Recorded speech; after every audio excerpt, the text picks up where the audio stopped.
Smell is a tesseract, collapsing space and time. It unlocks memories and grants us access to scenes we can enter only in imagination. Can you revisit your childhood? Not actually. But walk into your old elementary school and you'll be floored by how it smells exactly the same. Dry chalk, wet wool, stale waft of cafeteria lunch. Sights and sounds will have changed beyond all reckoning, but smell is deep, transporting, and constant. What does the inside of your body smell like?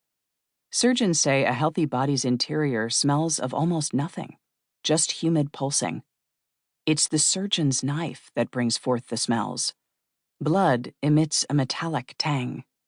Cutting through bone smells like burning hair. What did World War I smell like?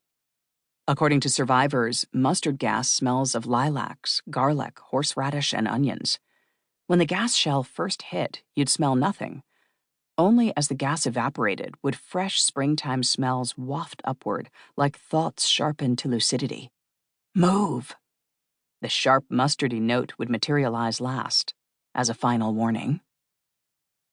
Outer space contains no air, and therefore no smells. Yet space artifacts, returned to Earth, smell eerily familiar. Lunar dust smells like spent gunpowder. Mars dirt smells acrid and sulfuric, with a chalky, sweet undertone. Phosphine gas found on Venus, suggesting life might exist there, would make the planet reek of decaying fish, assuming we could breathe on Venus at all. If you could get close enough to smell them, Jupiter's inner layers would smell of bitter almonds, its outer layer of ammonia. The same smell that, perceived on a person's breath, hints at failing kidneys. Other diseases announce themselves by changes in bodily smells. Typhus smells of freshly baked brown bread, tuberculosis of stale beer, yellow fever of the butcher's shop, plague of overripe apples. Diagnosis by smell is both quaintly outmoded, how recognizable is measles today by its smell of freshly plucked feathers, and relevant again. Trained doctors and dogs, and increasingly electronic noses, can detect the smells of Parkinson's disease, melanomas, multiple sclerosis. All around us, the air scintillates with smells, with information about change.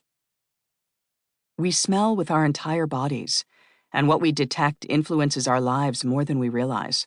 Olfactory receptors line our noses, but also our skin, skeletal muscles, and major organs.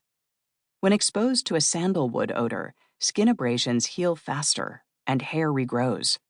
Clinical trials suggest we can detect one another's emotions by smell alone: joy, fear, disgust. The sudden emergence of a phantom smell, perceiving an odor that's not actually present, can signal a developing brain tumor or the onset of an epileptic seizure or migraine. Older people who abruptly stop detecting certain smells, like fish or peppermint, are more likely to die within 5 years. Because smell is only detectable at close range, it's intimate. Even when you think you're smelling something far away, like exploded fireworks or New York City hot dog carts, you're not bionically smelling across great distances. You're smelling a dense carpet bomb of smell that's dispersed enough to reach your nose. And your worst fear about awful smells is true.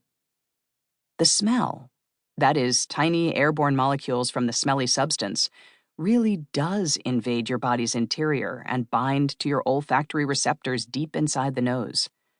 Smell's intimacy isn't a problem when you're sniffing something pleasant, but smell is largely involuntary. If you're breathing, you're smelling. Pungent smells can signal an unnerving proximity to food, to sex, to garbage, to pooping, to all the awkward, vital things.